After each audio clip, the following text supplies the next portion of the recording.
Le FC Barcelone s'apprête à disputer un match crucial face à Girona. Un rendez-vous qui arrive dans un contexte particulier. Pression au classement, absence importante et interrogation tactique après la dernière défaite. Dans cette vidéo, on va analyser la situation complète, les blessés, les enjeux en Liga, les ajustements possibles et enfin, un point sur les élections présidentielles du club. Pour commencer, il faut parler du classement.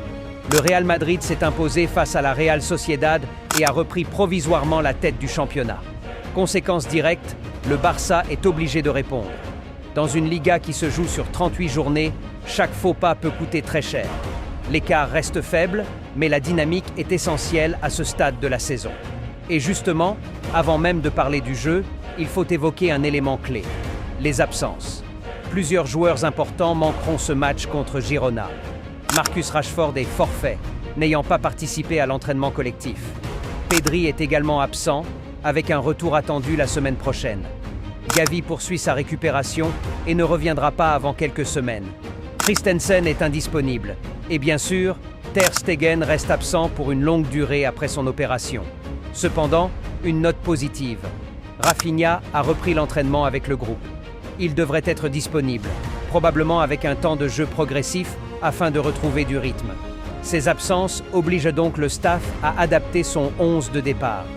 Ce qui nous amène naturellement à la question suivante, comment le Barça va aborder ce match? Sur le papier, le Barça est favori.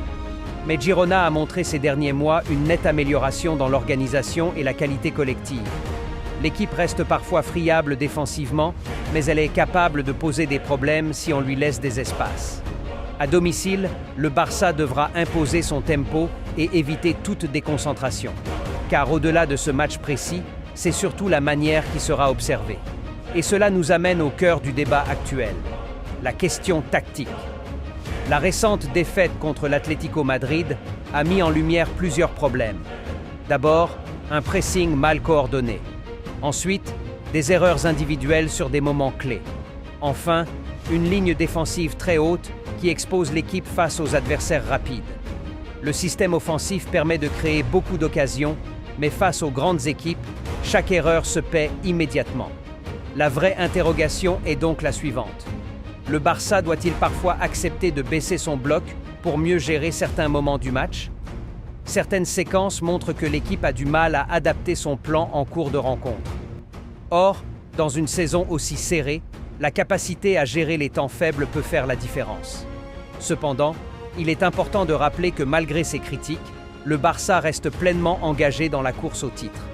Le championnat est loin d'être joué. L'écart au classement est minime. La régularité sera déterminante. Et les confrontations directes auront un poids énorme dans le sprint final. Le match contre Girona n'est donc pas seulement une obligation de victoire. C'est un test de solidité mentale et stratégique. Mais pendant que l'équipe se bat sur le terrain, un autre enjeu se prépare en coulisses. Le processus électoral du FC Barcelone est officiellement lancé. Les candidats doivent désormais réunir 2237 signatures de sociaux pour valider leur candidature.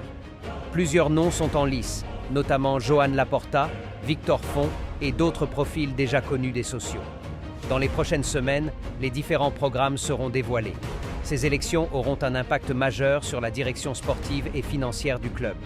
Ainsi, entre pression sportive et enjeux institutionnels, le Barça vit une période décisive. Le Barça doit répondre immédiatement en Liga.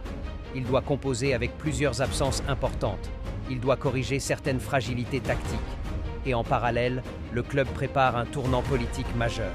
Le match contre Girona sera donc bien plus qu'un simple rendez-vous de championnat. Reste maintenant une question essentielle. Le Barça saura-t-il transformer cette pression en réaction positive?